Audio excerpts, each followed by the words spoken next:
Hey, it's Chelsea. And if you're dreaming of Disney, you need Lorraine from Rainy's Magical Moments. She's a mom of 5, a true park expert, and she plans every detail so you can focus on making magical memories. Lorraine can even put your Disney package on a 3-day courtesy hold. No cost, no stress, nothing, while you decide. And the best part? Her planning services are completely free. Visit Rainy's Magical Moments on Facebook or TikTok and let Lorraine make your next vacation pure magic.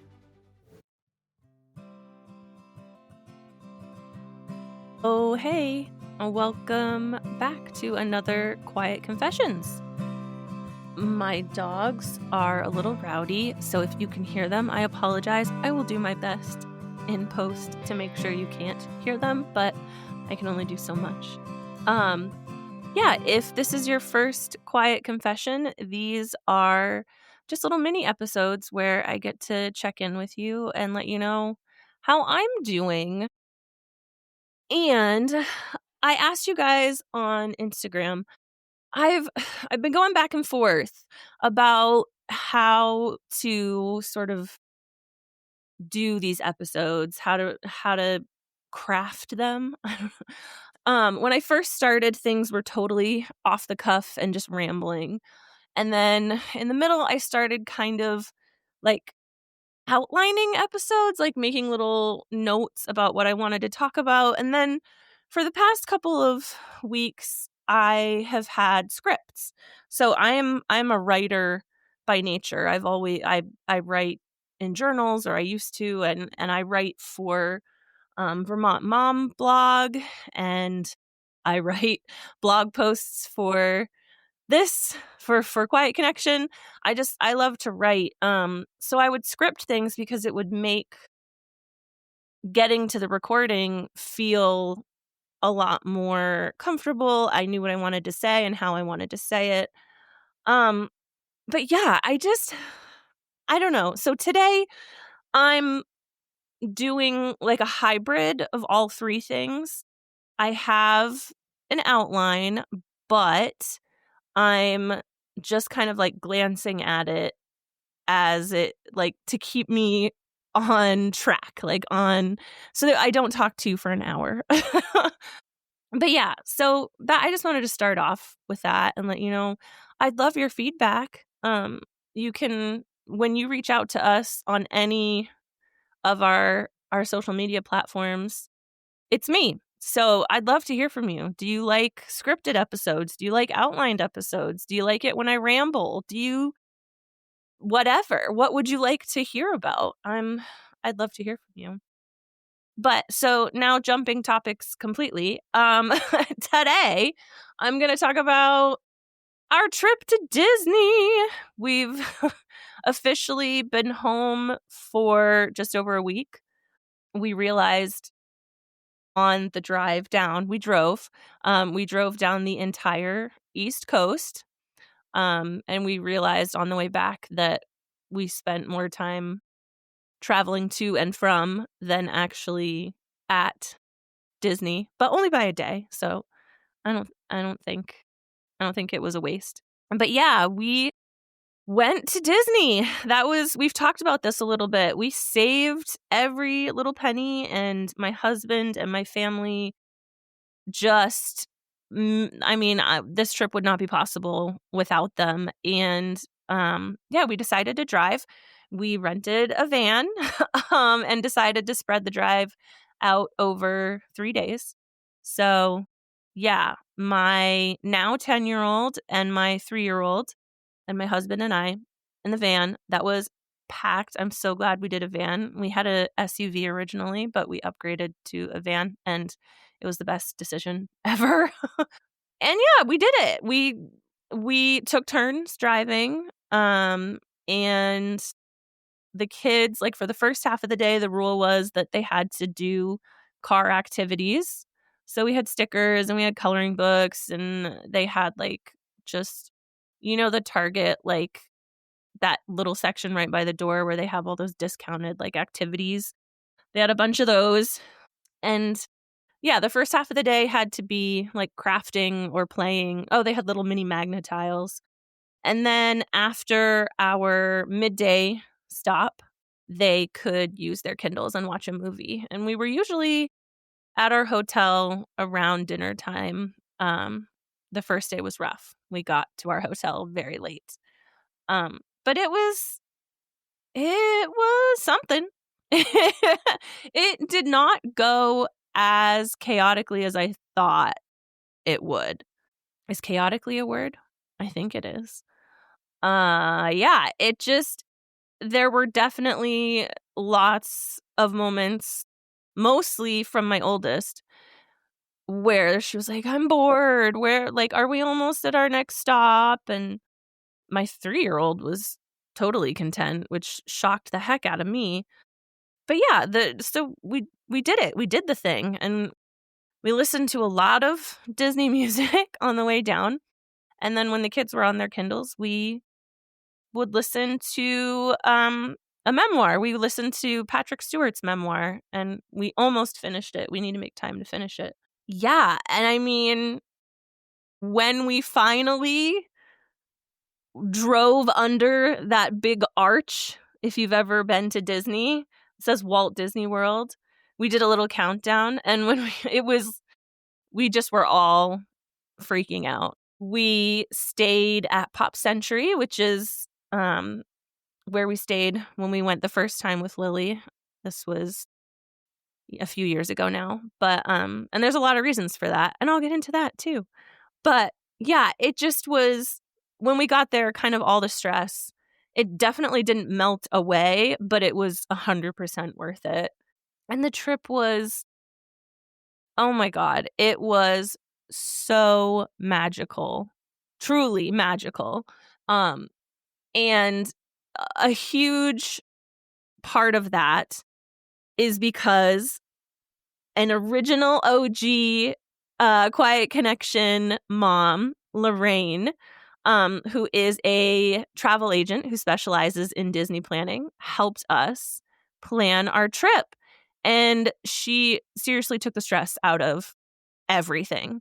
Everything was lined up the way that we wanted it to be. I knew how to utilize the My Disney app so that I could make the most of our time. And yeah, it was crazy how smooth most of the park days were.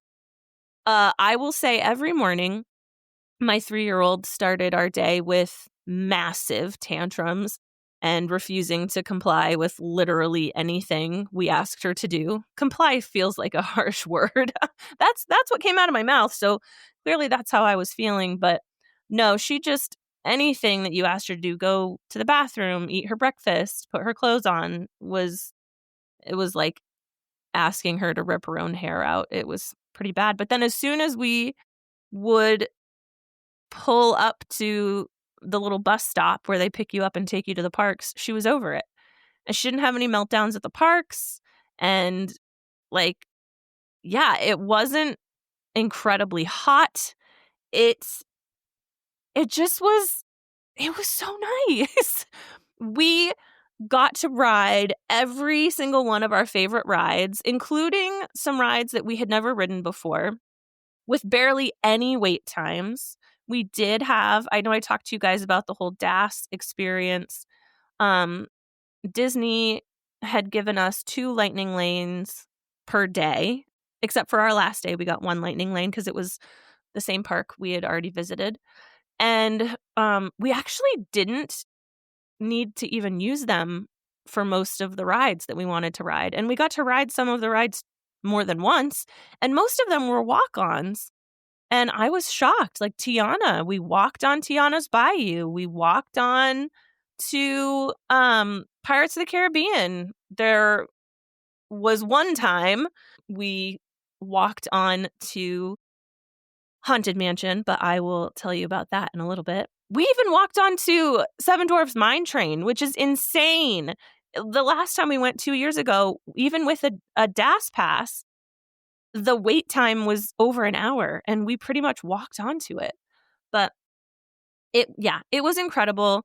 My mom and my stepdad were there with us, and they kind of were like flexible in things we would do together and things that they would do on their own. And they surprised Lily, my oldest. She didn't know that they were going to be there. So it was really cool. They stayed at Animal Kingdom Resort and we visited them there. And yeah, it was amazing. I mean, Disney is my happy place. You guys know this by now, but it was absolutely everything that we hoped that it would be. One of the coolest things and a bucket list item for me was going to Mickey's Not So Scary Halloween Party, which we did, and it was equal parts insanely overstimulating and everything I hoped it would be. There were several moments where my husband and I were looking at each other like, what the heck are we doing? Like, what is this? It was busier and felt more frantic during the Halloween party than it did during our regular day at Magic Kingdom. And we kind of both looked at each other and realized it was everyone else's like chaos and intensity, and it was like we were feeding off of that, and we were like, we don't need to play that game.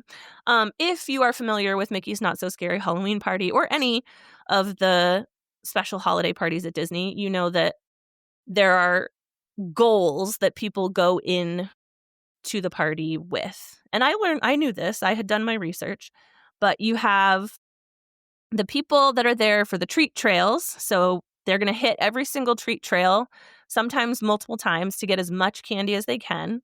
You have the people who are there for the meet and greets. So they are going to wait in every single line and meet all their favorite characters. You have the people who are there for the fireworks and the parade. So they're going to just sit. They're going to find their spot and they're going to sit there all night long waiting for the fireworks show or the Sanderson sisters show or the parade, and that's just what they're going to do. And you have the people who want to ride the rides, and that's all they're going to do. And so everyone is just like frantically on their missions, and we didn't care about any one thing specifically.